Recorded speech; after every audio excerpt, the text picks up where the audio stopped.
Saludo a todos los oyentes de Radio María. Un día más, con la gracia del Señor, proseguimos el comentario del Catecismo de nuestra Madre la Iglesia.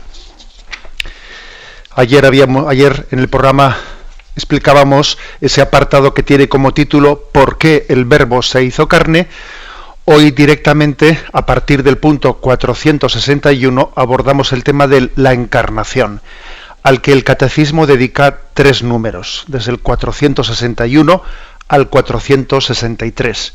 Misterio de la encarnación, que litúrgicamente celebramos, como sabéis, el 25 de marzo.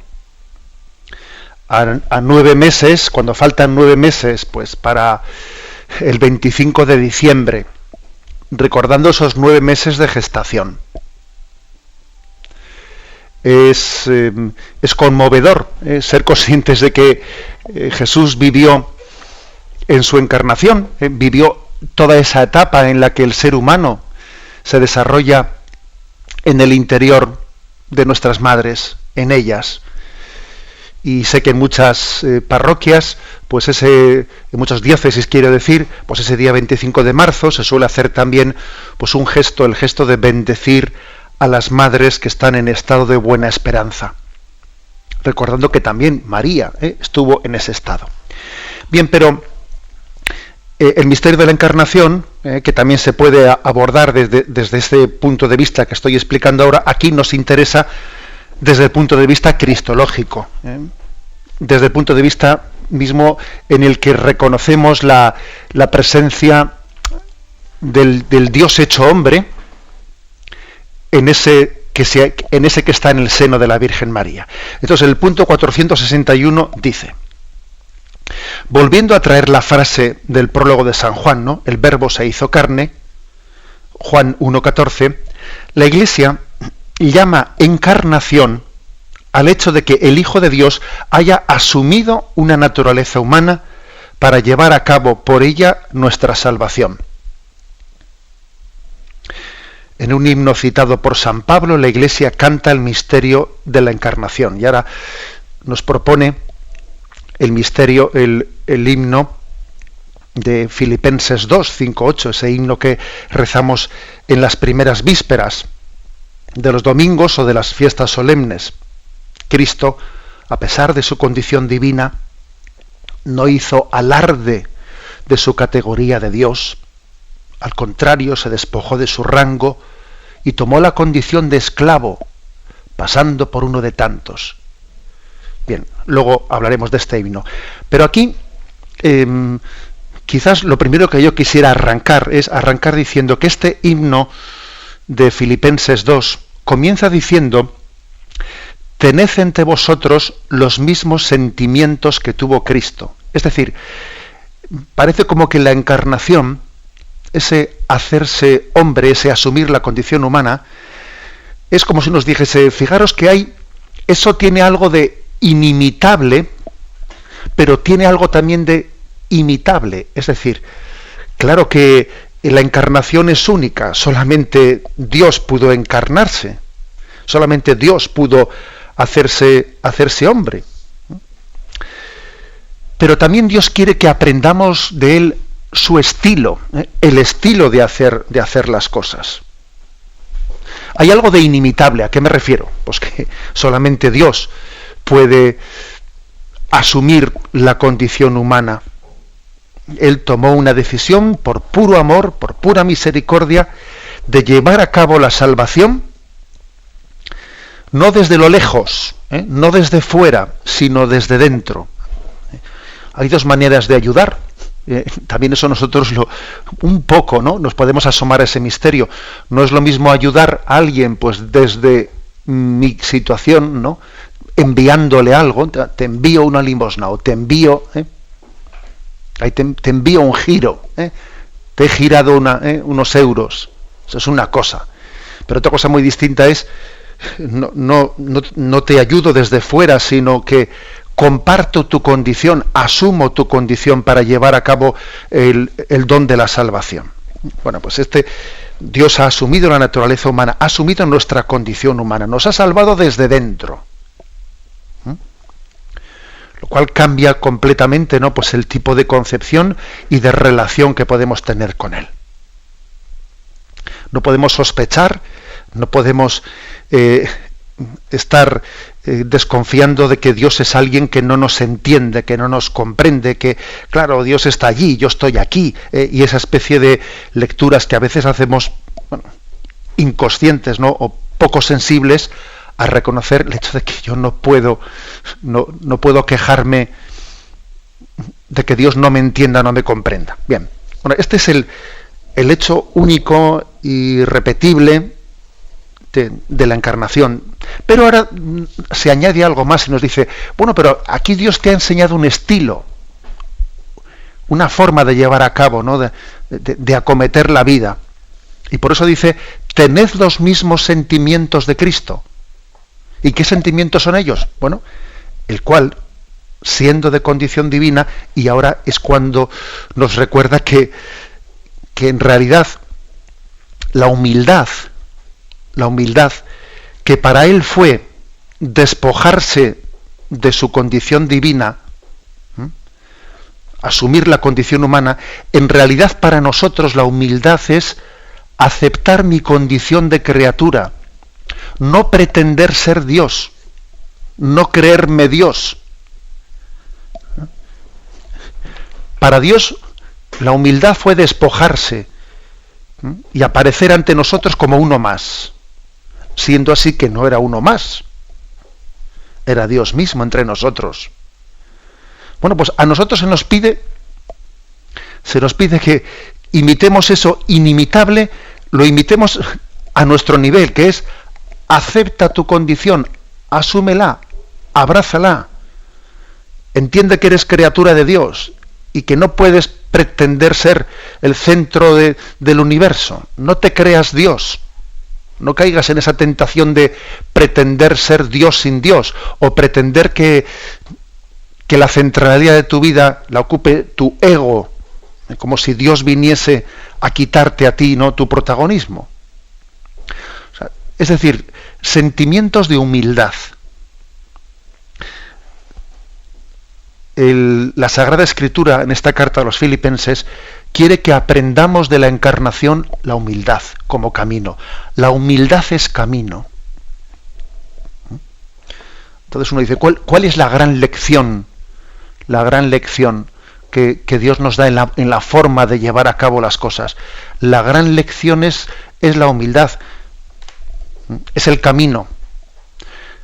El motor de todo es el amor. El motor es el amor.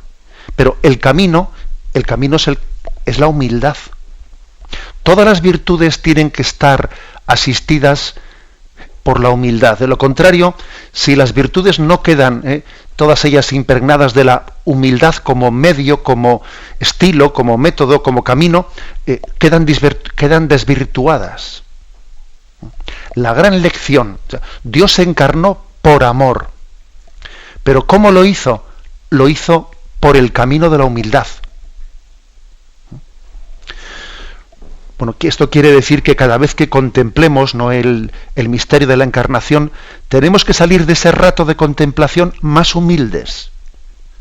Más humildes. Es que es increíble, ¿no? Pues uno lo mira objetivamente hablando y es absurdo que nosotros en esta vida suframos y luchemos pues por nuestro afán de protagonismo, por nuestro amor propio que reivindica pues su centralidad delante de los demás, que me hagan caso, mi orgullo, mi afán de poder, etcétera. Es absurdo que un cristiano pues no termine de imponer la lógica de la humildad en su vida, frente a estos sentimientos totalmente contradictorios con lo que es la lección de Jesús, que es la lección dada en la encarnación, la lección de la humildad. Fijaros que cuando dice, tened los mismos sentimientos de Cristo, a mí me suele ayudar mucho, es una cuestión muy personal o muy puntual, que no viene aquí así reflejada, pero suele ser interesante ver en las distintas versiones, en las distintas Biblias, ¿Cómo han intentado traducir? Porque sabéis que el original, lógicamente, pues está en griego, de la carta a los Filipenses. Qué distintas traducciones, intentando ver cómo se refleja en castellano, en el idioma español, ese misterio. ¿Cómo se dice eso de que tened entre vosotros los mismos sentimientos que Cristo, el cual, siendo de condición divina, y algunos textos dicen, no hizo alarde de su categoría de Dios? Otras traducciones dicen, no retuvo ávidamente su condición de Dios. Otras traducciones dicen, no consideró cosa codiciable el ser Dios. No hizo alarde de su categoría de Dios, no retuvo ávidamente su condición de Dios, no consideró como cosa codiciable. Se ve que el término griego que expresa, ¿no?, que expresa en el original, pues ese misterio de despojamiento, claro, se hace tan difícil, ¿no?, de traducirlo al castellano, que según los distintos traductores se les dan estos matices. No hizo alarde, no retuvo ávidamente, no consideró como codiciable. Él, siendo Dios, sin embargo, su condición divina él no la tuvo como un motivo de envanecimiento o como algo que le impidiese abajarse. Dicho de otra manera, Dios es tan grande que puede hacerse pequeño.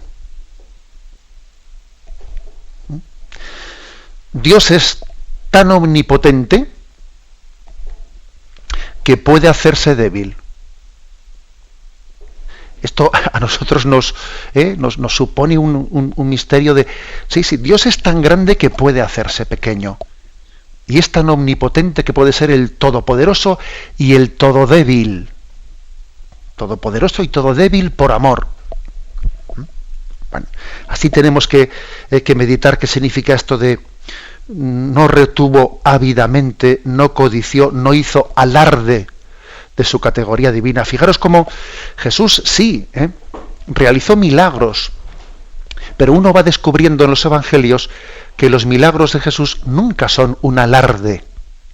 Es más, que cuando se le pidieron milagros como alarde, los rechazó.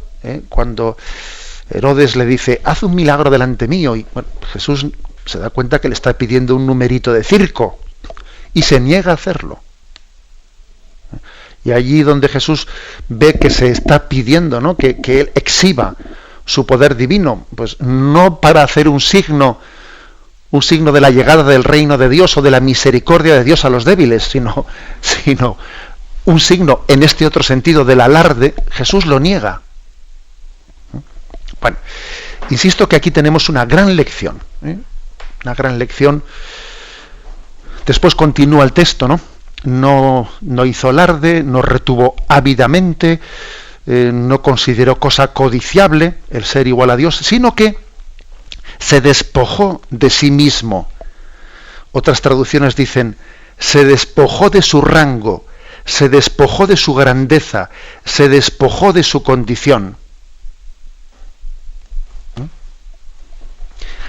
Apareciendo en su porte como hombre, siendo uno más. Por lo tanto, creo que el misterio del despojamiento, bueno, que obviamente no estamos diciendo que Dios dejase de ser Dios para ser hombre. No, eso no lo dice el misterio de la encarnación. Dios no deja de ser Dios para ser hombre.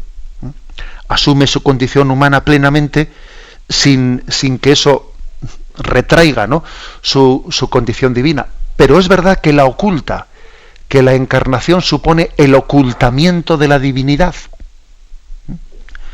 Y entonces hay un misterio de ocultamiento en el que el todo, el omnipotente, pasa a ser susceptible de poder ser reconocido o no reconocido. ¿Y cuál es el modo de conocerle? Bueno, pues está muy claro. Él se ha escondido por humildad. únicamente los humildes le van a reconocer. Si él ha aparecido así por humildad, si la humildad ha sido su camino de mostrarse, solamente, ¿no?, quien entre en el mismo camino de humildad, el que se haga pequeño, va a ser capaz de descubrirle. El que sintonice con el lenguaje de la humildad, del abajamiento y del despojamiento, ese reconocerá al Dios hecho hombre. Es la humildad como condición para descubrir el misterio de la encarnación. Tenemos un momento de reflexión. Catecismo de la Iglesia Católica, con Monseñor José Ignacio Munilla. Continuamos en esta explicación sobre la encarnación, pasando al punto 462. Si en el anterior se nos proponía el texto de Filipenses capítulo 2, Cristo, a pesar de su condición divina, no hizo alarde de su categoría de Dios, sino que se despojó de su rango, tomó la condición humana y pasó así como uno de tantos. Bueno, pues ahora se nos propone el texto de Hebreos, que igual es menos conocido entre nosotros, pues por el hecho de, bueno, no formar parte de un himno litúrgico como es el caso anterior, pero es un himno igualmente importante. Es Hebreos capítulo 10, versículos del 5 al 7. Bien, pues la carta de los Hebreos habla de esta manera, ¿no?, del misterio de la encarnación. Por eso, al entrar en este mundo, Cristo dice: no quisiste sacrificio y oblación, pero me has formado un cuerpo. Holocaustos y sacrificios por el pecado no te agradaron. Entonces dije: he aquí que vengo a hacer, oh Dios, tu voluntad. Bueno, está Jesús citando un salmo que es el Salmo 40. Bien, cuando digo está Jesús, me refiero a que este texto de la carta de los Hebreos pone en labios del verbo que se hace carne, unas palabras que obviamente, bueno, pues no es que conste que históricamente esas palabras el verbo las hubiese pronunciado. Aquí obviamente en la carta a los Hebreos se está hablando de una afirmación teológica. O sea, al entrar en el mundo, Cristo dice, es decir, ¿con qué sentimientos entra el verbo en el mundo? ¿Qué es lo que él tiene, no? ¿Qué es lo que el verbo le dice al Padre? El Padre envía a su Hijo al mundo por nuestra salvación. El Padre le dice al Hijo: yo te envío a salvarles. ¿Y qué le dice el Hijo al Padre? Pues bueno, esto es lo que aquí dice la carta de los Hebreos. El Hijo le dice al Padre: no quisiste sacrificio y oblación, pero me has formado un cuerpo. Holocaustos y sacrificios por el pecado no te agradaron. Entonces dije: aquí vengo, oh Dios, oh Padre, para hacer tu voluntad. Es decir, que al igual que el Padre envía al Hijo, hay que decir que el Hijo es consciente de cómo en el Antiguo Testamento había habido pues un intento de agradar a Dios, pues mediante una serie de ofrendas. Pues digamos que el pueblo de Israel era consciente que tenía que responderle a Dios, a ese Dios generoso que les salvaba, que les liberaba, etcétera, y entonces intentaba realizar ofrendas, ¿no? Las ofrendas pues de sus pichones, de sus corderos, de sus toros, de sus sacrificios que ofrecía en el templo, ofrendas que nacían un poco de que el pueblo de Israel era consciente de que tenemos que responder a la generosidad de Dios. Dios es bueno con nosotros, ¿cómo le pagaré al Señor todo el bien que me ha hecho, ¿no? Algo así. ¿Y qué ocurre? Pues que estas ofrendas que intentaban justificarnos delante de Dios, intentaban hacernos gratos a los ojos de Dios, no lo consiguen. No lo consiguen. ¿Por qué no lo consiguen? Pues porque Dios quería más. Porque Dios quería más pichones, más corderos, más toros, más sacrificios. Algunos entendían eso equivocadamente, ¿no? No, pero no era por eso. Esas ofrendas no nos hacían agradables a Dios, no eran capaces de justificarnos delante de Dios, porque eran unas ofrendas que en teoría habían nacido como un signo, un símbolo de nuestro ofrecimiento a Dios, pero con el tiempo, pues no habían sido capaces de reflejar, ¿no?, que esos corderos ofrecidos son un símbolo de mi ofrecimiento a Dios, sino más bien estaban como siendo una especie de suplencia, me suplen a mí. Es decir, yo, en vez de entregarme yo, entrego un cordero. O sea, le doy algo a Dios, le doy algo a Dios por no darle mi voluntad, por no darle mi vida. Toma esto y yo aquí me quedo. Es decir, las ofrendas acaban siendo explícitamente denunciadas por los profetas porque son ofrendas casi que pretenden justificar la falta de entrega del corazón a Dios. Por no ofrecerme yo, te ofrezco esto. Es ofrecer cosas que estén como supliendo la entrega de mi corazón. Y eso no nos hace gratos a los ojos de Dios. Las ofrendas del Antiguo Testamento se habían mostrado incapaces de justificarnos delante de Dios. Bueno, y entonces viene Cristo y dice, holocaustos y sacrificios no te agradaron como justificación por nuestros pecados. Y entonces digo, aquí estoy yo para hacer tu voluntad. Es decir, que Cristo viene Él a ofrecer su voluntad, viene Él a ofrecer su vida como respuesta al amor de Dios. La única manera de responder al amor de Dios es dándole nuestra propia voluntad. Pero ojo, nuestra propia voluntad ofrecida a Dios tiene únicamente valor en la medida en que se una a la ofrenda del Hijo, cuyo sí quiero, sí te amo, Padre, es el que a nosotros nos hace agradables a los ojos del Padre. O sea, mis ofrendas tendrán valor en la medida en que sean signo, en que impliquen, en que comprometan mi vida. Si lo que yo le ofrezco a Dios es por ese pan y ese vino que le ofrezco en la Eucaristía, es verdaderamente un signo de la ofrenda de mi corazón y de mi vida, entonces esa ofrenda sí será grata a Dios. Ahora, ¿cómo hacer eso? Pues la única manera de poder conseguir que nuestra ofrenda sea agradable a los ojos de Dios es uniéndola a la ofrenda de Cristo, porque la suya sí fue una ofrenda sincera. La suya sí es una ofrenda capaz de salvarnos. Porque Él siendo hijo de Dios, asumió pues nuestra voluntad humana para que fuese también meritorio el que Él como hombre asumiese la voluntad divina. Es decir, que a nosotros Dios nos ha salvado, pero nos ha salvado haciendo una ofrenda humana. Una ofrenda humana. Lo meritorio de la redención, lo que hace meritoria la ofrenda de Jesucristo, pues no es que la voluntad divina de Jesús pues haya obedecido a la voluntad divina del Padre, que eso es un poco pues obvio. La segunda persona de la Santísima Trinidad, pues cómo no va a asumir la voluntad de la primera persona de la Santísima Trinidad, ¿no? Eso se da por supuesto.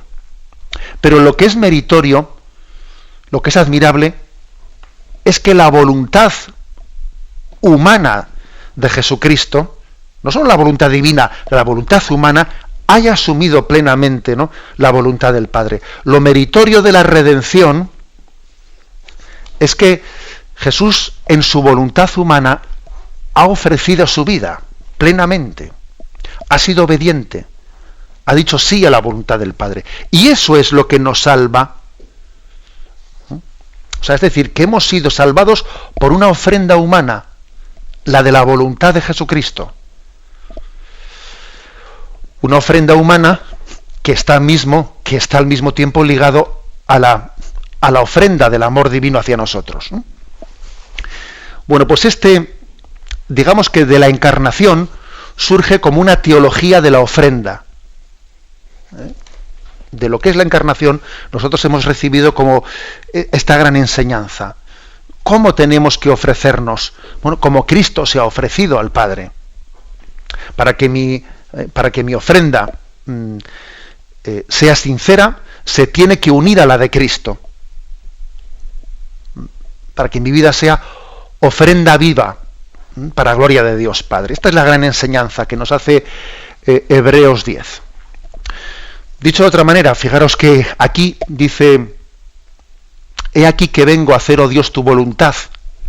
Eso lo dijo Jesucristo al entrar en el mundo, al mismo tiempo que la Virgen María estaba diciendo: he aquí la esclava del Señor, hágase en mí según tu palabra. Es curioso, ¿eh? El Verbo decía: hágase en mí según tu voluntad, según asumía la condición humana, al mismo tiempo que la Virgen decía: que se haga la voluntad de Dios. Digamos que el hombre ha aprendido de Dios a decir: hágase tu voluntad. El hombre, que está reflejado en la Virgen María ahí, ¿no? María ha aprendido de su hijo a decir: aquí está la criatura humana, que se haga la voluntad de Dios. María ha aprendido de su hijo, y lo fuerte es que ahora el hijo va a aprender de María, porque le va a enseñar, le va a educar. Y este es el misterio, yo creo que es un misterio ya impresionante, ¿no? María aprende del hijo y el hijo aprende de María. Tengamos este misterio para meditar y para reflexionar. Encarnación al 463. Bueno, y es otro aspecto más de la encarnación. El aspecto anterior, ese aspecto que subrayaba el hecho de que en la encarnación haya habido una voluntad humana de Jesucristo que haya dicho sí al Padre de una manera sincera. Es como si dijésemos: no había ninguna voluntad humana capaz de responder un sí incondicional al Padre, y entonces ha venido el Hijo. La encarnación ha tenido como objeto el que haya un sí al Padre, ya que la humanidad no es capaz de responderle generosamente. Él mismo envía a su Hijo, haciéndose hombre, para decirle sí en nombre de toda la humanidad que no ha sido capaz de decirle sí. Y además, no únicamente para decirle él que sí, sino para suscitar en nosotros muchos síes, como suscitó el de María. Él ha venido para que la humanidad pueda responderle a Dios: sí, hágase tu voluntad, te quiero, te amo. Es el motivo de la encarnación. Bien, y este punto 463 que introducimos ahora dice: la fe en la verdadera encarnación del Hijo de Dios es el signo distintivo de la fe cristiana. Podéis conocer en esto el Espíritu de Dios. Todo espíritu que confiesa a Jesucristo venido en carne es de Dios. 1 Juan 4:2. Esa es la alegre convicción de que la Iglesia desde sus comienzos, cuando canta el gran misterio de la piedad, Él se ha manifestado en la carne. Bueno, una autentificación, una manera de distinguir dónde está la auténtica fe cristiana, es confesar a Jesús venido en la carne. Esto que dice 1 de Juan capítulo 4, versículo 2, tenía su razón de ser, porque ya cuando esto se escribe, ya habían comenzado a surgir, antes de finales del siglo I, cuando esta carta de San Juan es escrita, ya habían comenzado a surgir determinadas herejías y determinadas deformaciones de la presentación del misterio de Jesús de tipo gnóstico, que se resistían a afirmar pues que Dios se hubiese hecho carne, se hubiese hecho hombre con todas las consecuencias. Les parecía demasiado fuerte eso, porque a las filosofías griegas especialmente, que venían a subrayar las filosofías platónicas, venían a subrayar que el espíritu tiene que despojarse de la materia. Claro, a quien tenía esa concepción filosófica, que digamos lo que es signo de superioridad es el espíritu despojado de la materia. Claro, a quien tenía ese tipo de concepciones, que incluso decían que el hombre es como un espíritu encerrado en una cárcel, que la cárcel es el cuerpo, y entonces lo que tenemos que hacer es despojarnos del cuerpo para liberar el espíritu. A quienes tenían esa concepción, claro, se les hacía muy fuerte eso de decir que Dios se ha hecho hombre, ha asumido la condición humana y además para siempre se ha hecho hombre. Claro, eso se resistían a creer eso. Y entonces comenzaron a surgir las herejías gnósticas, que venían a decir, no, es que tomó la apariencia de hombre, pero no se hizo plenamente hombre. En el fondo era pues un cuerpo, pero un cuerpo con apariencia humana, pero no tenemos que entenderlo. No, y la Iglesia dijo, ¿cómo que no? Se encarnó. Además, no únicamente dice se humanizó. No dice se humanizó, dice se encarnó. Porque la palabra humanizar, bueno, pues podría dar la impresión de que es algo más etéreo, tomó aspecto humano, actitudes humanas. No. Se encarnó, tomó carne de nuestra carne. O sea, es por eso San Juan insiste tanto en esto. Y por eso San Juan, que es el Evangelio escrito más tarde, él y sus cartas, es el que habla de encarnarse, hacerse carne. Porque él ve que hay riesgo de este tipo de herejías que vienen, sí, bueno, o sea, Dios se humanizó, pero existía una resistencia a decir que era hombre con todas las consecuencias, ¿no?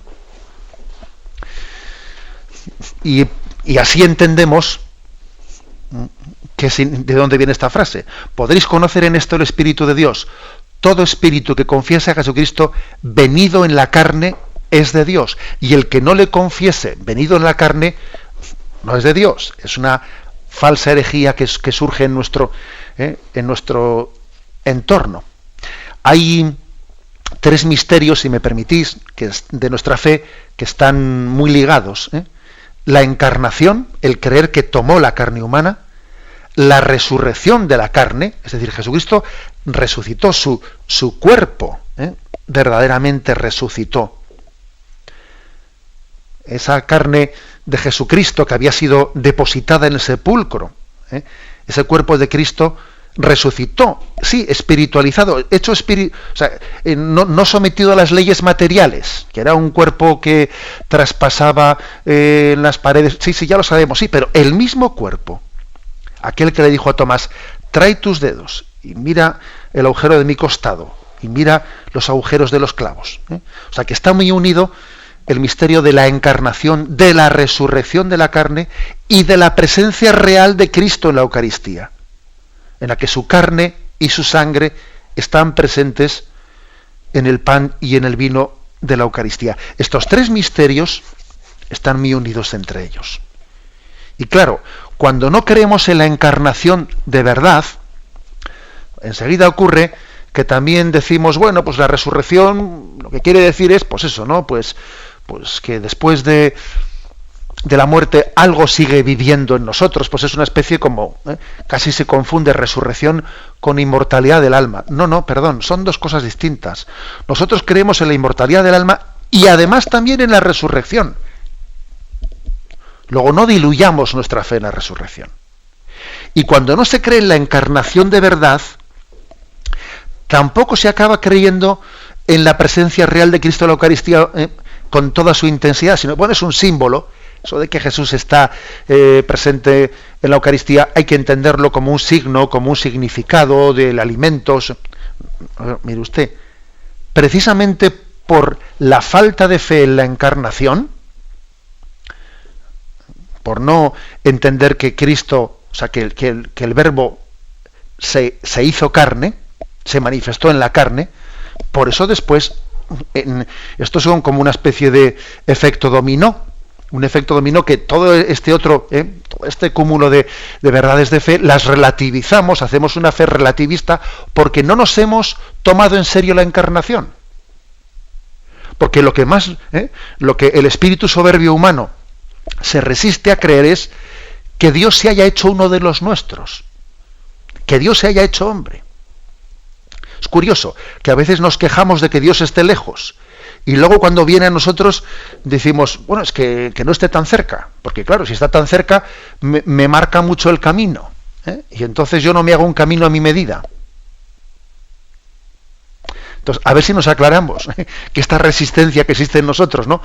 En este espíritu soberbio humano, aceptar plenamente el misterio de la encarnación es casi una lucha interior entre decir, le pido a Dios que venga, pero cuando viene me resisto, ¿no?, a acogerle plenamente.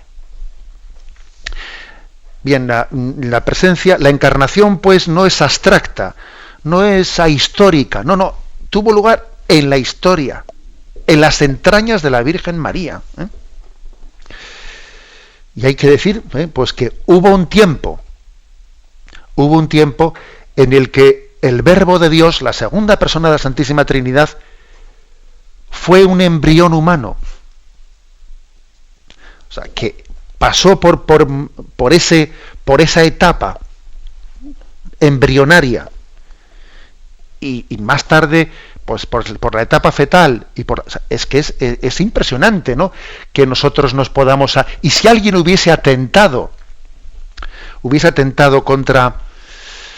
contra ese hijo de María en esa etapa de la vida, si hubiese cometido un aborto a alguien, ¿no?, pues hubiésemos cometido un homicidio que al mismo tiempo hubiese sido un deicidio. Bueno, ya sé que estoy diciendo palabras fuertes, pero es que esta es la consecuencia de la encarnación, de nuestra fe en la encarnación. Bueno, termina el punto 463 diciendo que la primera carta a Timoteo a la encarnación le llama el gran misterio de la piedad. Solemos proclamar esta lectura en el entorno de las Navidades, del día de Navidad. Se ha manifestado la piedad, se ha manifestado el misterio de la piedad, ha sido manifestado en la carne. ¿Qué significa esto del misterio de la piedad? Lo digo porque nosotros, no sé, a veces la palabra piedad, pues solemos un poco confundirla con, no sé, con unas formas externas. Una persona piadosa, pues no sé, alguien que se recoge mucho rezando, etcétera. No, pero obviamente aquí el misterio de la piedad no se refiere a determinadas formas externas, que uno es piadoso en el sentido de que, pues no sé, se arrodille o pronuncie muchas oraciones vocales, etcétera. No se refiere a eso. El gran misterio de la piedad es el misterio de el amor humilde. Piedad es el misterio del amor humilde que nos llama a su intimidad. Si me pidiesen a mí, pues, resumir, ¿no?, o definir la piedad en este sentido teológico, ¿qué significa la piedad? Yo diría amor humilde que nos llama a su intimidad. Esas tres características, ¿no? El amor de Dios, humilde en el camino, que ha tomado el camino de la humildad para llamarnos a su intimidad. Ese es el misterio de la piedad manifestado al hombre, manifestado en la carne. Bueno, de ahí que cuando se habla de el don de la piedad, entre los dones del Espíritu Santo está el don de la piedad, ¿no? Bueno, pues el don de la piedad en el fondo es el don de decir, tengamos plena confianza con Dios, sepamos ponernos plenamente en sus manos, ¿no? Ese es el don de la piedad, que tú aprendas, que seas un hombre que viva en presencia de Dios y sepas acogerte plenamente a Él. Eso es el don de la piedad, que lógicamente se traducirá en tener oración profunda, etcétera. Pero, digamos, el don de la piedad, el misterio de la piedad, desde el punto de vista de Dios, es el amor humilde que nos llama a su intimidad. Y desde el punto de vista nuestro, el don de la piedad, pues es el don que nos da el Espíritu Santo para confiarnos plenamente en Él, abandonarnos en su amor. Es visto desde su lado o desde el nuestro. El término piedad puede ser expresado en ambos sentidos. Cuando se mira desde el lado de Dios, se le llama misterio de la piedad, y cuando se mira desde nuestro lado, se le llama don de piedad.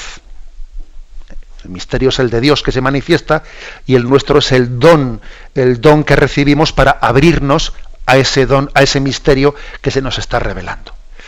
En resumen, que este punto 463 lo que nos insiste es en dos cosas. Primero, que que la encarnación del Hijo de Dios es el distintivo y que tenemos que tener mucho cuidado ante esa resistencia de tipo gnóstico, de tipo, digamos, desencarnado, abstracto, ahistórico, que hoy en día, ojo, que no es cosa que esa herejía gnóstica es una herejía que durante 2000 años ha aleteado, ¿no?, en la historia de la humanidad, a no terminarse de creer que Dios se haya hecho uno de los nuestros.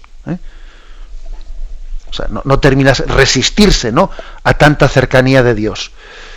Se dice que se piensa el ladrón que todos son de su condición, y a nosotros precisamente nos cuesta creer, ¿no?, en que el amor de Dios haya sido tan cercano. Digamos, estar atento ante ese tipo de presentaciones del cristianismo, pues etéreas, desencarnadas, de la resurrección, de la presencia de Jesús en la Eucaristía, etc. Y la segunda afirmación de este punto es entender que en esa encarnación descubrimos el gran misterio de la piedad, es decir, del amor humilde de Dios que nos invita a la intimidad con Él. Lo dejamos aquí, damos paso a la intervención de los oyentes. Podéis llamar para formular vuestras preguntas al teléfono 917 107 700, 917 107. Programa Catecismo de la Iglesia Católica, con Monseñor José Ignacio Munilla. Sí, buenos días, ¿con quién hablamos? Buenos días, la muchachita de Jerez, la cieguecita. Adelante, adelante, encantado de saludarle.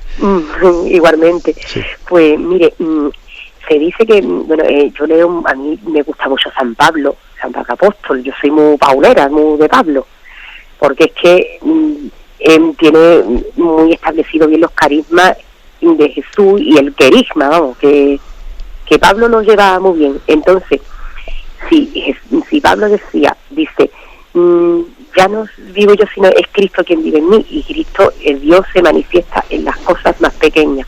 Entonces yo también soy una persona que pertenezco a una cofradía religiosa aquí en Jerez de la Frontera, y también soy hermana del Camino Neocatecúmeno. Y yo lo que me pregunto, cómo en ciertos sitios, en ciertos movimientos de la Iglesia Católica, en uno y otro, cómo en uno se sigue mejor la doctrina de Cristo, y cómo en otro hay rivalidades entre hermanos, porque cuando hay un ágape, por ejemplo, para no me hablo con el hermano, para no me peleo con el hermano, para murmuro de fulano, de sultano. ¿Cómo es que en estos sitios no se entiende bien la doctrina, o no se predica, no se cumple adecuadamente con lo que debería de ser una fraternidad de la Iglesia Católica? ¿Me entiende lo que...? Bueno, le digo una palabrita, sí. Bueno, ¿sabe usted lo que ocurre? Que la tentación está en todos los sitios, ¿eh? O sea, no se piense usted que usted, por ejemplo, compagina dos carismas, está pues en una cofradía y está también pues en una asociación catequética que le ayuda a caminar, y bueno, pues le puedo asegurar que seguro que habrá cofradías, ¿no? Cofradías que tengan en su seno más tentaciones que otras, y también habrá comunidades que vivan más tentaciones de divisiones que otras. Es decir, la tentación está latente en todos los sitios, ¿eh? ¿Cuál suele ser generalmente, ¿no?, pues en nuestras comunidades cristianas las tentaciones principales, y por qué? Yo creo que las tentaciones principales suelen ser las de la vanidad.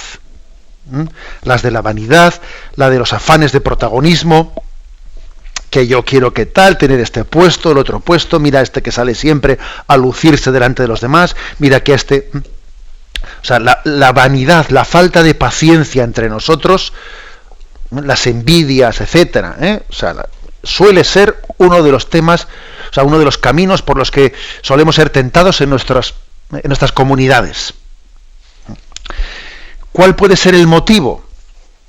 Pues a mí me parece que el motivo sencillamente es el no tener una vida espiritual seria, el no tener pues no estar acostumbrados a confrontarnos entre nosotros, a tener corrección fraterna, no estar acostumbrados a que mis acompañantes me corrijan y me digan, en esto no vas bien, en esto sí vas bien, O sea, que no estamos acostumbrados a eso, ¿sabes? y no tenemos dirección espiritual, y no tenemos una confesión frecuente en la que nos acusamos de nuestros pecados, sino que, claro, cuando tenemos una vida espiritual floja, enseguida lo que suele ocurrir en nuestras comunidades es vanidad, el orgullo, mi puesto.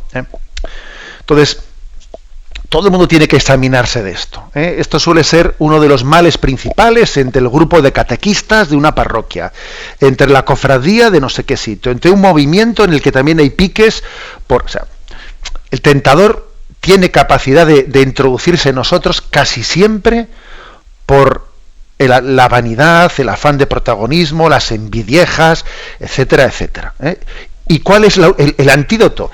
El antídoto es la humildad, pero claro, una humildad no teórica, sino una humildad que asuma la corrección fraterna, que asuma la acusación de nuestros pecados, que asuma el camino de la dirección espiritual, etcétera, etcétera. El camino de la humildad, que precisamente toma ejemplo de la encarnación de Dios, es que es básico. Damos paso a un siguiente oyente. Buenos días. Sí, buenos días, monseñor. Sí, llamo desde la diócesis de Madrid. Adelante. Y le escuché el otro día, que no sé si era grabado o era en directo, hablar sobre la persecución religiosa. Bueno, pues, y es que hay una persecución religiosa en un país del que casi nunca se dice nada, y la que quiero muchísimo, que me refiero a México. Y en México, que quiero mucho, como le digo, a ese país, pero que yo me he enterado hace muy poco de todo lo que sufrieron y de todo lo que pasaron. Y bueno, pues a mí un poco que parece que se debiera de decir, porque hay que ver qué fe tienen, y me refiero por supuesto al pueblo, ya no, porque los gobernantes son otra cosa, qué fe tienen, qué fe tan arraigada, y lo que han pasado y lo que han sufrido, y qué pena, qué pena, qué gozo por otro lado, porque que haya gentes así, edificaronlo mucho. De acuerdo, muy bien. Sí, no, le quería comentar una última frase que leí en un libro que estoy leyendo, que dice que en agosto, no me acuerdo el día, del año 1926, no se pudo celebrar en México el sacrificio de la misa en ningún sitio. Y que había por ello gran duelo aquí en el país. Y nada más, no le entretenemos. Muchísimas gracias. Sí, la oyente se refiere a un momento histórico en el que tuvo lugar la famosa guerra de los cristeros, porque el gobierno mexicano llegó a prohibir el culto católico y ordenó cerrar todas las iglesias, y entonces el pueblo sencillo, especialmente en Jalisco y en otras muchas zonas de México, pues se lanzó a los montes, ¿no?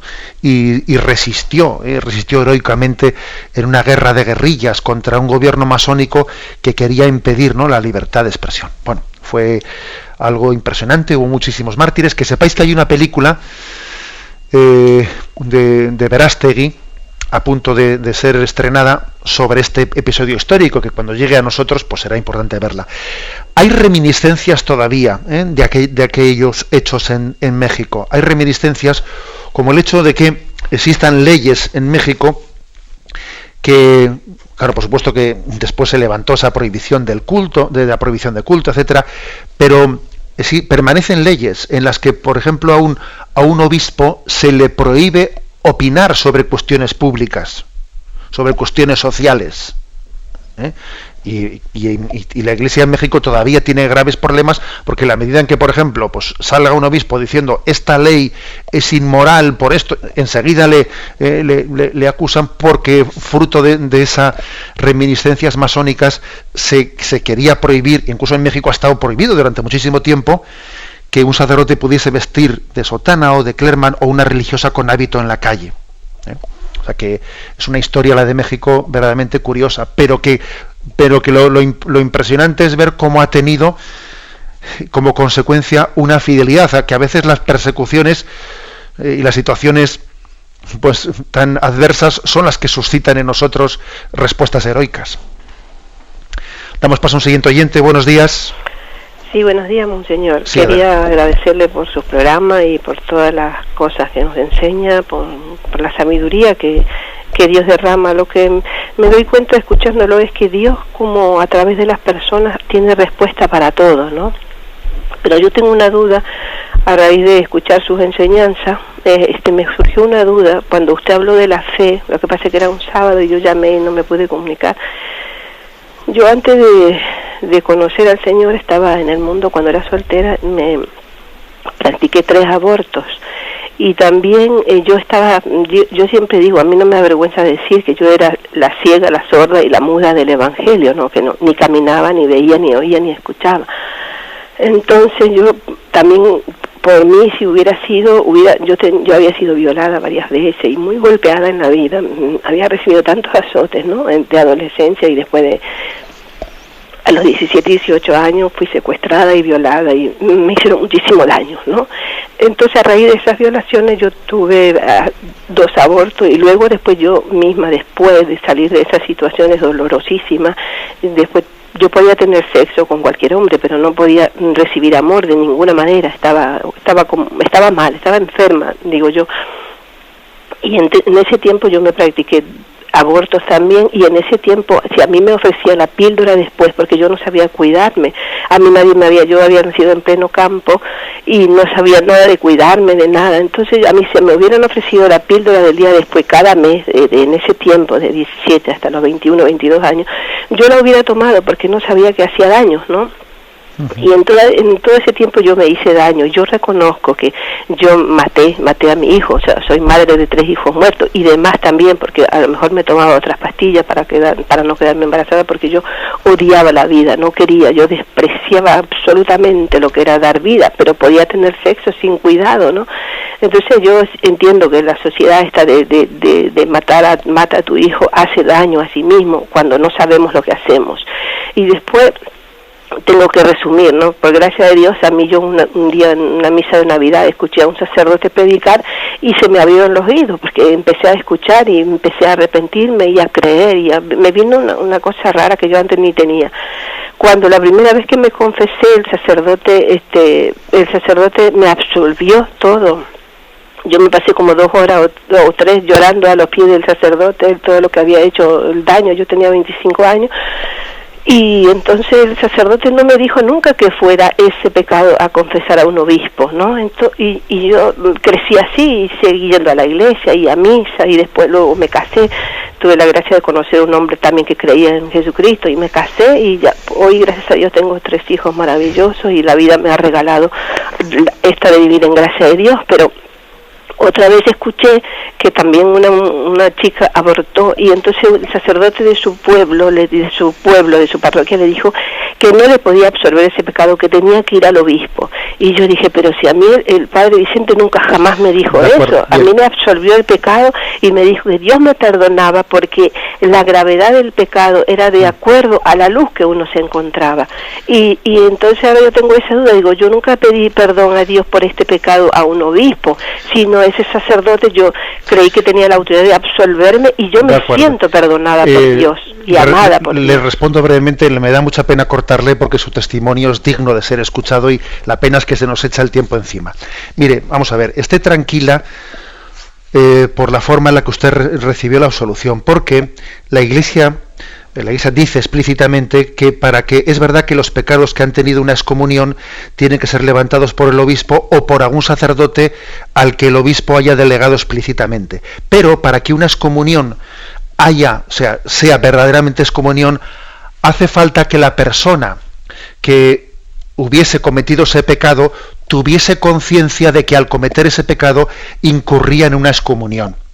Si no tenía conciencia de que estaba incurriendo en una excomunión, no está excomulgada, y por lo tanto no necesita del perdón del obispo, de un delegado suyo, y bastaba con esa absolución de ese sacerdote, que obviamente usted, por todo lo que está contando, no tenía conciencia de que existiese una pena de excomunión, etcétera. O sea que la pena de excomunión está ligada a tener conciencia de ello. Si uno no tiene conciencia de que incurre en ello, no ha caído en la pena canónica de excomunión. La Iglesia tiene un tipo de legislación que no es legalista, sino que está ligada, o sea, que está hecha para la educación de la conciencia. No por el legalismo por sí mismo, sino como algo pedagógico para caer en cuenta de ello. Pero aunque sea brevemente, que me van a pegar los del siguiente programa, solamente digo una cosa: gloria a Dios por ese testimonio que usted nos ha dado. Y quiero subrayar que fue precisamente en Navidad, cuando usted escuchó un sermón en Navidad, precisamente en el misterio del Dios que se hace hombre, se hace carne, que se hace pequeño en las entrañas de la Virgen María, cuando usted descubrió pues la gravedad del pecado del aborto, etcétera, ¿no? Gloria a Dios por ello, porque en el fondo su testimonio demuestra que el amor vence al pecado y a la muerte. La bendición de Dios Todopoderoso, Padre, Hijo y Espíritu Santo, descienda sobre vosotros. Alabado sea Jesús.